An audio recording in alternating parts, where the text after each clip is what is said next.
Saya bikin channel tutorial ini 4 bulan yang lalu, dan baru bulan lalu monetisasinya disetujui. Nah, seginilah gajian bulan pertama channel ini.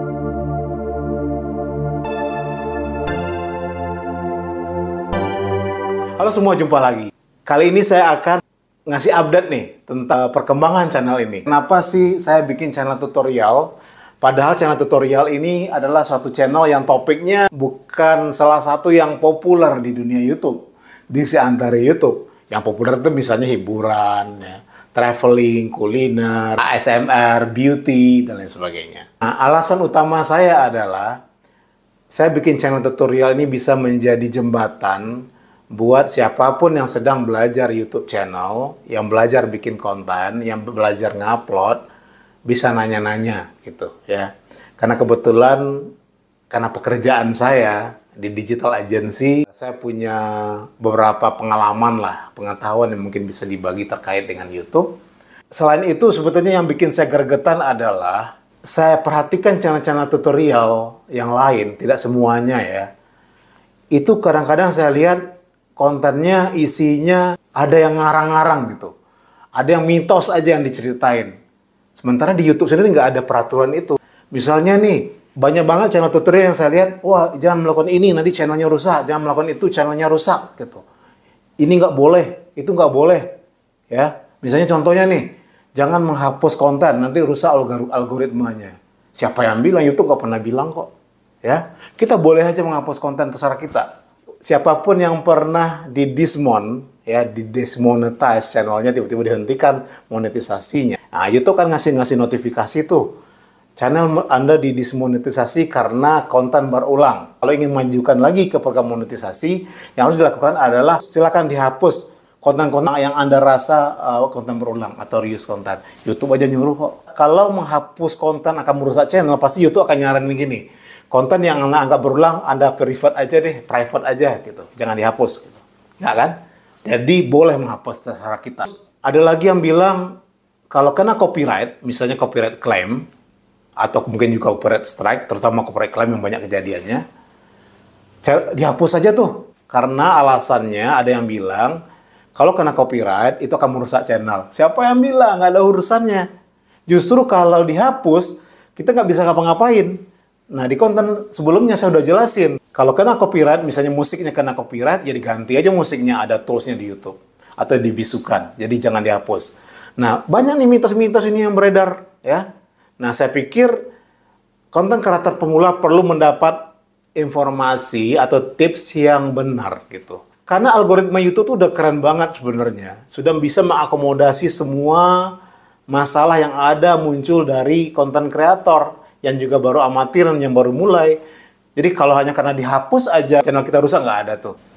Nah, karena gregetan itu, saya bikin channel ya, supaya siapapun bisa komen di salah satu konten saya, atau gabung di WhatsApp grup saya, atau japri. Banyak yang sudah japri layanannya setelah ngasih komen, terus mungkin perlu jawabannya lebih panjang. Jadi mitos-mitos semua tuh abaikan aja gitu. Nggak ada tuh. Dan ini juga pernah saya bilang dalam channel sebelumnya, di konten yang sebelumnya, jangan terlalu pusing sama algoritma ya, bikin konten aja.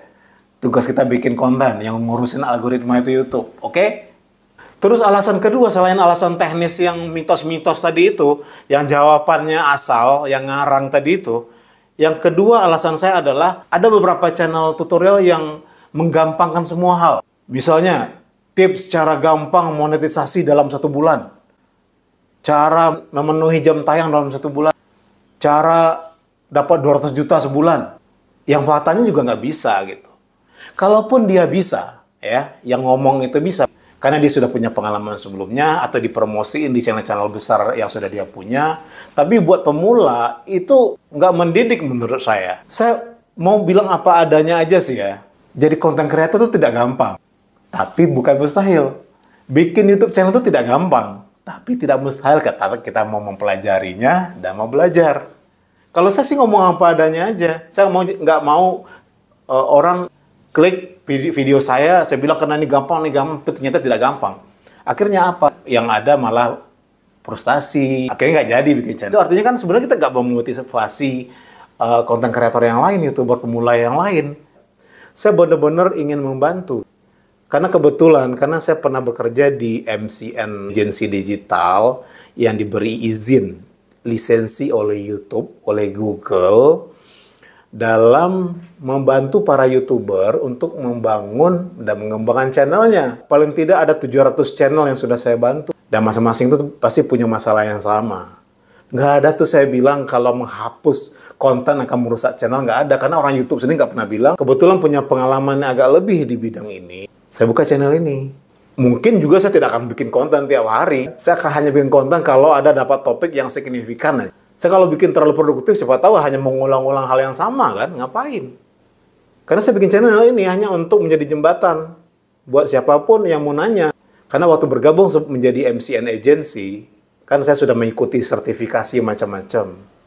Mulai yang terkait dengan copyright, monetisasi aset, mengembangkan YouTube, branded channel, ya, bagaimana beriklan di YouTube. Ya itu sudah kerjaan saya sehari-hari gitu. Nah jadi silakan dimanfaatkan. Bahkan nih, kalau saya nggak bisa ngejawab, sebab ada perkembangan baru, saya punya banyak teman-teman di YouTube, di Google Indonesia yang bisa saya WhatsApp. Saya bisa bantu lah. Nah malah saban hari nih, saya dihubungi oleh beberapa teman kenalan yang channelnya yang kena copyright strike, udah mau ditutup 2-3 hari lagi, itu masih menghubungi saya ya. Nah itulah alasan kenapa saya terjun ke dunia channel tutorial, dengan alasan bisa menjadi outlet atau lapak bagi saya untuk berkomunikasi dengan siapapun. Belum tentu saya tahu semua tentang YouTube kan, tapi paling tidak saya tahu cara menemukan informasinya. Ini saya mau spill nih, pendapatan bulan pertama channel tutorial ini. Gajian pertamanya adalah 69.000. Alhamdulillah. Kenapa? Karena kita tuh harus start small. Kita mulai dari awal. Jangan sedih lah. Untuk mencapai 1 juta kan 69.000 dulu ya kan. Mungkin yang bisa loncat mungkin tentu ada sih ya. Bulan pertama langsung 2 juta mungkin ada, atau 10 juta terserah. Ya. Apalagi channel-channel yang topiknya sangat populer. Ya. Tapi kita memang harus merasakan itu dari bawah. Ini saya senang banget, sudah dimonetisasi, ini juga merupakan bagi hasil dari iklan YouTube, dan sudah ada juga yang ngasih super thanks. Silakan kalau ada yang senang dengan konten saya, bisa berkontribusi dengan ngeklik super thanks yang ada di bawah video. Di situ ada pilihannya, mau nyawer 20.000, 50.000, 100.000 terserah ya. Kalau merasa terbantu, dan itu bisa saya gunakan untuk bayar-bayar langganan editing tools. Nah, intinya adalah siapapun konten kreator yang baru mulai, yuk kita mulai. Yang penting itu bikin konten, banyakin kontennya. Kalau di awal, semakin fokus semakin baik ya.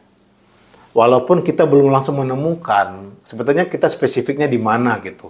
Kita butuh pengalaman, pembelajaran dengan ya. Jangan terlalu pusing dengan tutorial-tutorial yang ngarang-ngarang gitu. Saran yang paling top bagi konten kreator cuma satu. Rajinlah bikin konten. Bikinlah konten dengan sepenuh hati gitu. Bikinlah yang terbaik yang bisa kita lakukan. Tentu dengan mencari topik yang bisa kita jangkau, jangan yang muluk-muluk. Saya nggak suka muluk-muluk, yang mission impossible, jangan. Yang ada di sekitar kita aja, atau hobi kita apa itu aja kita bikin konten. So dengan demikian, kalau kita bikin konten dengan topik yang kita senangi, bikin konten dengan topik yang bisa kita jangkau karena ada di sekitar kita jadi lebih gampang bikin konten, memelihara dan menjaga channel kita, mengembangkan channel kita. Nanti subscriber akan datang sendiri kan. Subscriber datang, subscriber mulai banyak, konten kita semakin ditonton, semakin banyak yang nge-share, nge-like. Nanti jam tayang juga terpenuhi secara organik. Jumlah subscriber juga terpenuhi, terus dapat monetisasi. Ingat, begitu monetisasi disetujui bukan akhir segala-galanya loh ya. Itu baru awal ya. Banyak yang terjadi, banyak yang mengeluh juga ya setelah monetisasi kok channel view-nya turun ya, karena nggak bikin konten lagi, bikin konten terus.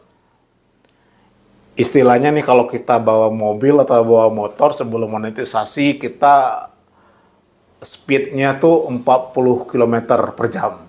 Setelah monetisasi jangan jadi 30, jadi 60, 70, 80 begitu seterusnya.